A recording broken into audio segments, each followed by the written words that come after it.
Good morning, everybody, and welcome. We are on the road, an international feel to our podcast today. Now, when I say an international feel, people will probably think Monte Carlo, Buenos Aires. Nope. For them watching on YouTube, let me show you exactly where I am. I am in sunny Bradford, West Yorkshire, and this is a hotel that is on the M606, the Euroway Trading Estate. And as you can see, delivery drivers coming past my hotel day in, day out, morning, noon, and night. There are a lot of warehouses and things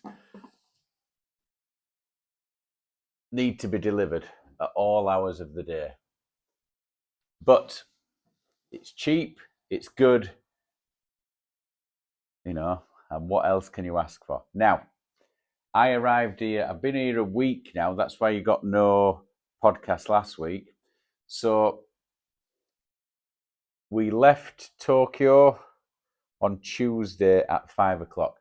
We flew 7 hours to Singapore. Now, flying to Singapore, there was no reason for us to fly to Singapore, but because of the war in Ukraine, all Russian airspace is closed to commercial flights that are not Russian. So you can't go over Russia. So what's happening now is what would usually take about 14 to 16 hours to get home is now it took us 28 hours to get home. So I flew 7 hours to Singapore, and then I waited in Singapore for 3 hours, and then the horrific flight from Singapore to Manchester, which weighed in at a whopping 13 hours and 45 minutes. Now, arriving in Manchester at 9 o'clock in the morning on a Tuesday was pretty sweet, actually, because there was nobody else coming in at that time. So you're straight through customs and bags came off and we're straight on the train. So I got home cock on 12 o'clock, midday. Now, what happened in England about 3 or 4 days before I left was some knobhead went into a dance studio and killed 3 kids. 3 kids, 9 and under. So obviously that is a fucking horrific thing to happen. The funeral for one of the kids happened yesterday. It's just sickening. But as I left Japan, that had happened. Now, this is not going to be a negative fucking podcast, but that is the negative thing that happened that sparked all the bullshit that went on after. So I jump on a plane on the Tuesday and off I go to England. Now, while I stopped off in Singapore, I contacted my dad, and my dad's giving it kicking off here. And I had no idea what they were on about. So I went online and I sort of got a few stories that were getting drip fed by media. So by the time I landed, it had just kicked off that night before. So I got home to my dad's about 12, switched on news, and it turns out that Belfast, Rotherham, Sunderland especially, it had kicked off in Southport where these knifings had happened, and it was just all misinformation. So people were posting on Facebook pages, people were posting on Instagram, on Twitter, and it brought out all the shitbags. All the shitbags came out in force to have an uprising. Let's have an uprising, they were saying. We can't be doing with all this bullshit. So what happened was the fella that had gone into that dance studio and knifed them kids is of Rwandan descent. Now, his mum and dad had come in to England. They'd set up themselves with a nice life and they'd raise the kids. Now, one of them's obviously away with fucking fairies and a bit of a dickhead, and he's gone and done that. It's nothing to do with his parents being from Rwanda. Absolutely nothing to do with his parents being from Rwanda. He's just a fucking knobhead with no prospects, and he just wants to make a name of himself. I think he is a bit wrong in head. Well, obviously he's a bit wrong in head to do something like that. But he's just gone out there and he's killed some kids. Now, the misinformation that has been spread since then has really riled these dumb folks, and they're took to the streets. Now, what they've done is they've gone to hotels which are housing immigrants, and they've smashed it up.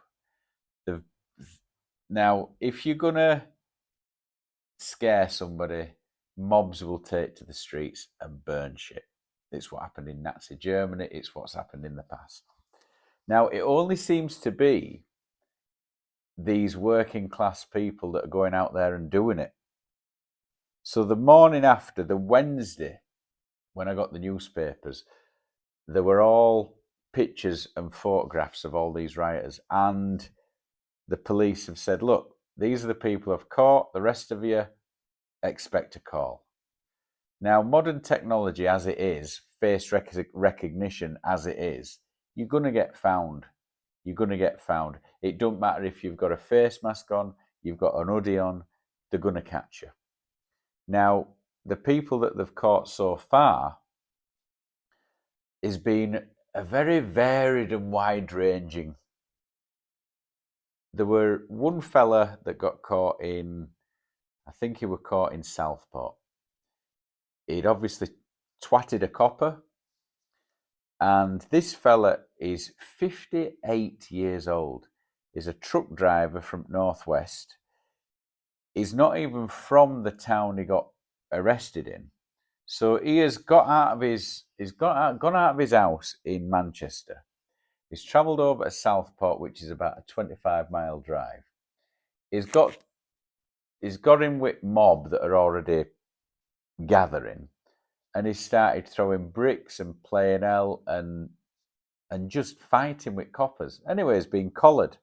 So what the government have done now is they've said, right, you get on the streets and you're causing public disorder, we're going to fuck you over. So within 4 days, he's in front of a judge and he's been given a 3-year sentence. Now you think, if you're a 58-year-old truck driver in the UK, you are at least 6 years off retiring. So you need to top up that retirement fund before you think about giving it all up, retiring to the sun in Spain. So obviously there are mortgage repayments to be done. Now he's locked up for 3 years now. So all that has just gone poof. His company's sacked him. You're not going to be able to claim the dole when you're in nick. His wife, if he is married, which I'm not sure if he is, because if you're married, I'm sure your better half is saying, what the fuck are you playing at doing that? You know, just stay put. Not getting angry about shit that don't bother you. And he's locked up now. 58 years old. I can't be asked getting out of bed for work. Never mind, if something pisses me off, I will grumble about it, and then I'll either go for a cycle or grab my kettlebell and swing that around for a 10 or 15 minutes, and I'm right as rain.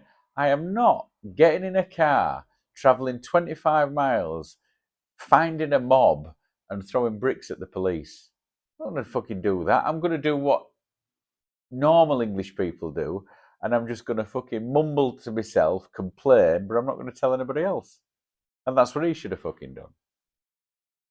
But there are loads of them getting sent down. There were a kid, an 18-year-old kid, throwing bricks at the police. He got collared, they put the handcuffs on him. And as he's getting dragged away, he's saying, I'm only a kid, you can't touch me. Get a fucking grip. Just because you're 18, don't mean you're going to get treated any different. These fuckers that are taken to the street have not got the brains they were born with.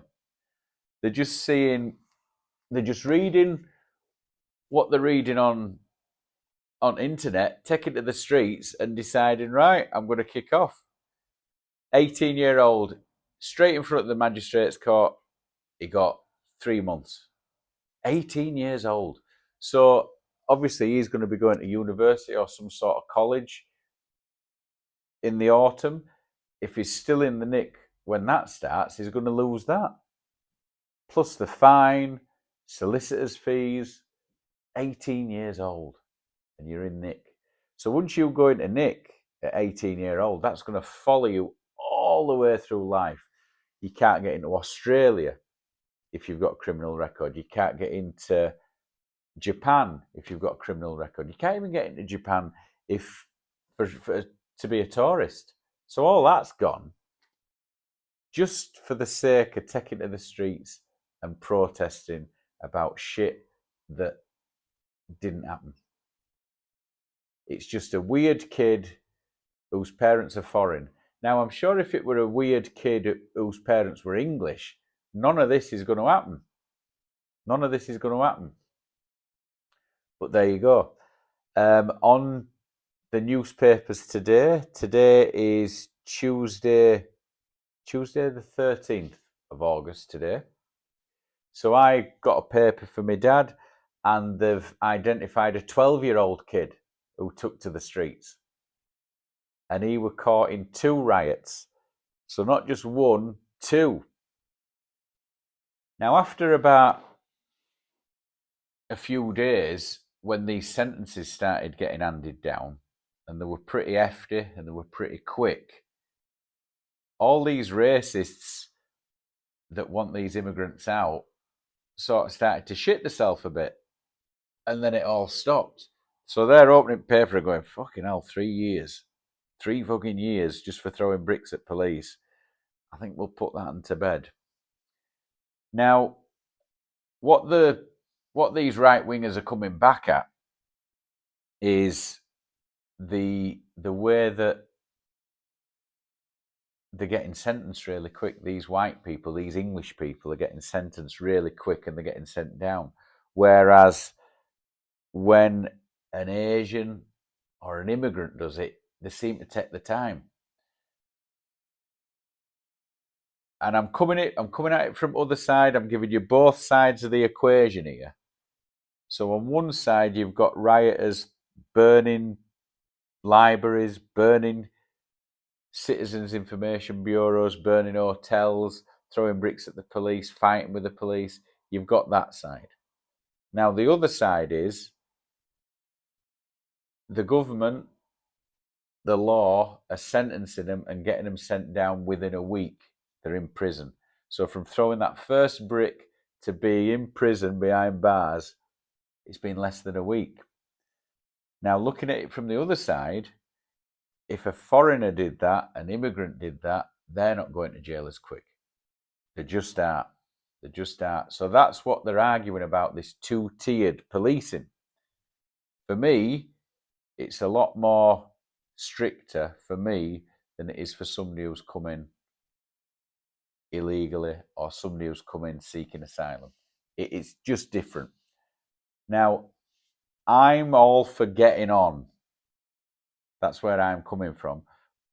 But if you're only looking at it from one side, you don't see the other side.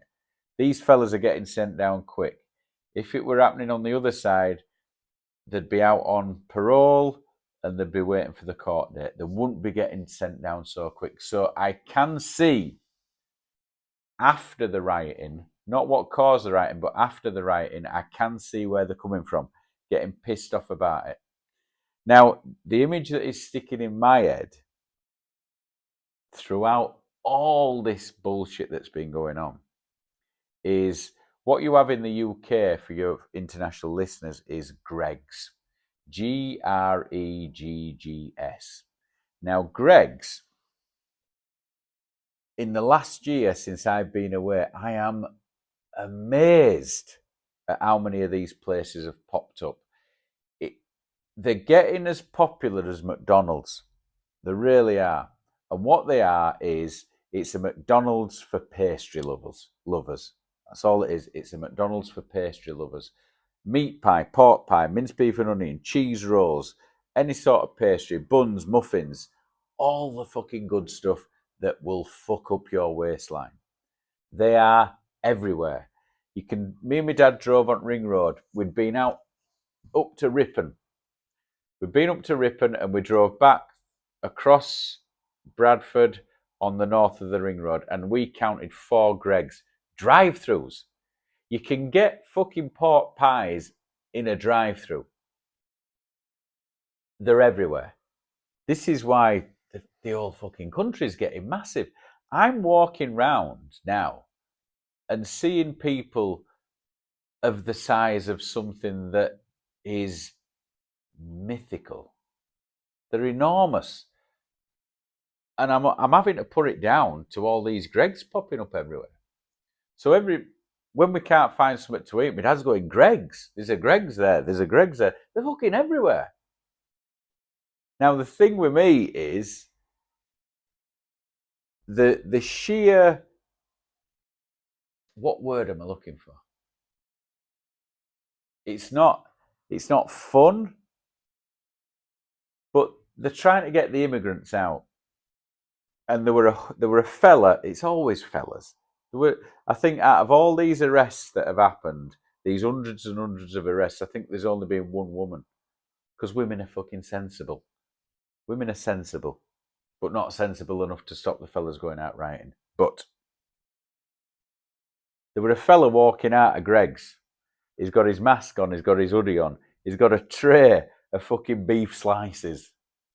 Just walking out of Greggs. Now, how the fuck that stops immigrants getting into the country when you're robbing a Greggs? I don't know. He's coming out. Stop the boats. And all these rioters, these fat fucking racists with bald heads and high blood pressure, are just grabbing a pie, having a bite down on a minced beef and onion, picking up a brick and then throwing it back at the police. But yeah, that'll stop you. And I remember there were those riots back in when London were on fire, and they were robbing Poundland. I mean, come on! If you're gonna fucking rob somewhere during a riot, don't rob Poundland. How fucking skint are you? Robbing a 5 kilo bag of rice out of Poundland, robbing Greggs. If you're going to riot and burn your city centre, get into fucking Dixon's and get yourself a big plasma TV. Fucking Greggs and Poundland. Anyway, the good thing about here in Bradford is we had a massive riot in 2001. The neo-Nazis came in, they caused all the bullshit, they riled up the Asians, they riled up the police, and then the police and the Asians started fighting with each other, and then these fucking coward Nazi fucks, they just took a step back and went home. Safely tucked in the beds while the Asians and the police went at it. They played that card perfectly. Now, what happened was, the next day, all those pictures of these Asians that were rioting were in newspaper, front page of every newspaper. And I think they caught them all apart from 2 who got a quick flight to Pakistan. I don't know if they were caught at a later date, but they caught them all. I remember I left shortly after, and I've not been back since, but I left shortly after, and I remember 2 of them had got away. Now, they did the same with them. Now, what these right-wingers are saying now is, obviously, they're pissed off because everybody's getting sentenced quick, but my mind's not as good as it should be. As I remember back then, those Asian fellas got locked up pretty quick, but I don't think it were within the week. But the technology wasn't as it is today, and they're able to find them a lot quicker today. But yeah, my town were on fire for a good 3 or 4 days. There were people drinking in working men's clubs. They would park cars over the cellar doors of where barrels are delivered. They would park cars along at the side of the emergency exits, and then they'd fucking set the cars on fire so people couldn't get out. It were horrific. I think around October 2001. And the town still hadn't recovered from it. But I will give Bradford its dues. I'm always taking the piss and saying how bad it is. But they've learnt from that. Now, all the shit that's been, even in Leeds, 9 Mile Down Road, it were kicking off. So these little towns where you've got a lot of racists and a lot of Asians, it's all been kicking off. But Bradford, from 21 years ago, we don't want any of that shit anymore. We've seen how they do it, how these right-wingers do it. They come in, they cause the bother, and then they leave. We've fallen for that before, and they're not going to fall for it again. So credit where credit's due, Bradford. You didn't fall for it. You're not listening to these fucking racists. And my message before I leave, my message to you is, don't get hoodwinked. You right-wingers, you people who want to stop the boats, good old Boris, don't get hoodwinked by him. You're just going to get yourself locked up for nothing. You left-wingers, just let them do it. They'll burn themselves out, the cowards. Going back, there were a fella from Bradford that got locked up on the Thursday last week. He'd got on train. He'd gone over to Manchester to riot. Fucking face tattoos. He looked rough as arseholes. 28-year-old. You wouldn't want to meet him down the dark alley at night. He gets himself up in the dock on the Monday. He gets sentenced. He's crying and shaking in the dock. You fucking coward. You're all right in a crowd. But when the fucking rubber hits the road and you get caught for what you've done and you get put in prison, don't start fucking crying. You've done it to yourself. And that were a fella from Bradford. Not our finest person, but he's been caught. So at least he's off streets for a year or so, which is a good thing. So well done, Bradford, for not getting caught up in all that shit. You're going up in my estimation. And when you look outside, the sun's out. I'm bathing in sunshine. Look at that. I'm bathing in sunshine in my hotel room. It's nice. It seems to be getting better. We seem to be coming out of that trough. We really do seem to be coming out of that trough. So, my kid's off in summer school. He's learning all the swear words. He's starting to speak in a bit of a Yorkshire accent. My dad can't walk right. I'm off to see my dad now. We're going to spend a day together before I pick Jean up. I'm going to watch Bradford City play Grimsby tonight, away. I've never been to Blundell Park. So life's good at the moment. And to say that while you're in Bradford is a bit of a first for me. So there you go. My first international episode of the year of 2024 is over. We talked about right-wingers. Stop doing what you're doing. And we talked about Bradford not getting caught up in it. Keep doing what you're doing. So I will see you. Thank you very much for listening. I'll have another one ready for you. I'm not going to skip a week. I skipped a week because I was travelling and I was jet lagged. No excuse, I know, but it's done now. So thank you very much for listening, and I will see you very soon. Goodbye. Or, as we're saying, Bradford, I'll see thee.